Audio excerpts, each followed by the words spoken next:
Hi there, I'm Jared, and here's my personal program design.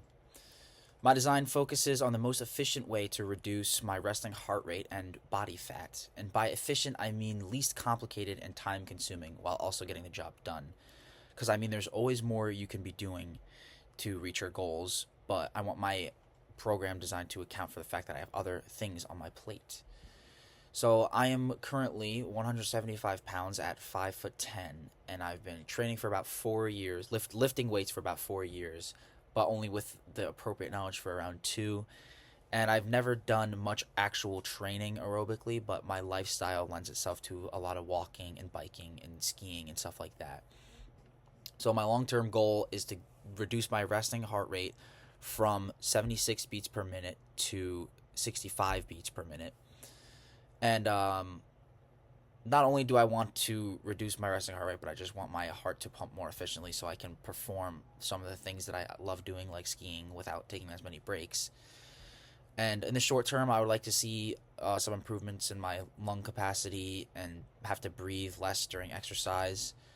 And then I would just like to see maybe like a 3 beat per minute reduction in the first 2 to 4 weeks of training and burn off hopefully around 2 pounds of body fat.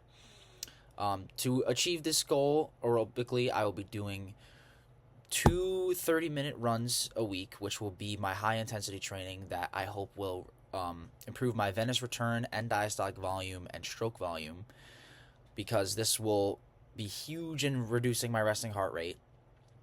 Because if my heart can pump more blood per contraction, it won't need to contract as frequently. And I would be running more and running for longer if I had more time in my schedule. But again, this program accounts for the fact that I have other stuff going on. And then 3 times a week, I'll be doing walking at a moderate intensity for a long duration in a fasted state. So this will mostly be in the morning. This is because doing this will shift my body from using carbohydrates to fat as a fuel source and activate more lipolysis, which is a straight shot to burning fat.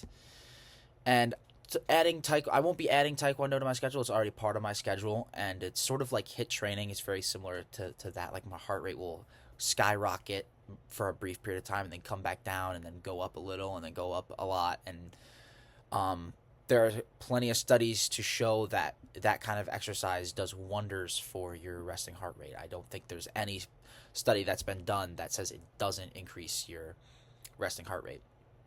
So for my resistance training, that's not really my main goal with this plan. I'm fine with my muscle mass that I currently have, so as long as I'm not losing muscle, I'll be happy. But it'd be great to gain muscle, because that will still help the goals that I have. Because an increase in muscle size would mean an increase in capillaries, which would provide for a larger surface area for the exchange of blood, which would take more stress off my heart and help me get to that goal of reducing my resting heart rate. And also, extra muscle passively burns 50 calories per pound, so that would make it even easier to keep the fat off. In the short term, I would be happy to see 1 pound of muscle maybe for 2 to 4 weeks, because it's very hard to burn fat and gain muscle at the same time. So a couple pounds would be great in the 6 months that I will be attempting this plan for. But again, as long as I'm not losing muscle, I'm happy. So for my resistance training portion of the program design, I attempted to hit every single muscle group, but keep the efficiency thing in mind, where I don't want it to be overly complicated or overly time consuming. I just want it to be the most effective way to hit everything. And it also accounts for my personal strengths and weaknesses. Like for my chest and back, those are my more developed muscle groups. Specifically, my back is very resilient, so there's extra sets and less rest for my back to just really tear up those muscle fibers, because I have a lot of trouble after years of training getting the proper stimulus there. So I have dumbbell bench press, incline and flat, dips, cable tricep kickbacks, cable tricep pushdowns, cable lateral raises, face pulls, overhead press, pull-ups, lat pull-downs with the varying grip, seated cable rows with the varying grip, dumbbell bicep curls, and I'm going to demonstrate how I'm going to perform those.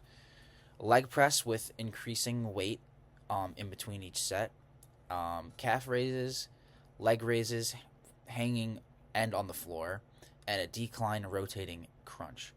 So for my bicep curls, I'm going to perform them in a specific way that allows me to not have to do multiple variations of the exercise because, like I said, I'm shooting for efficiency.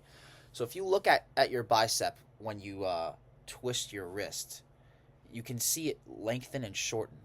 So like when my hand is here, it's shortened, but when I twist it, my bicep becomes lengthened. So on the contraction, I will have go like this to have a full contraction, and then on the way down, on the eccentric portion, I will open up my bicep to get the full stretch on the way down. And then for the leg raises and the decline rotating crunch, those are focusing on my lower abs because that is where my body tends to store most of its fat.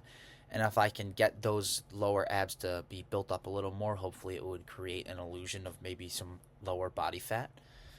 Um, and again, this is if I can get the hypertrophy going, that'd be great. It would further support my cardiovascular goals, but with burning fat in mind and how hard it is to do both at once, I'm not super concerned with building more muscle right now.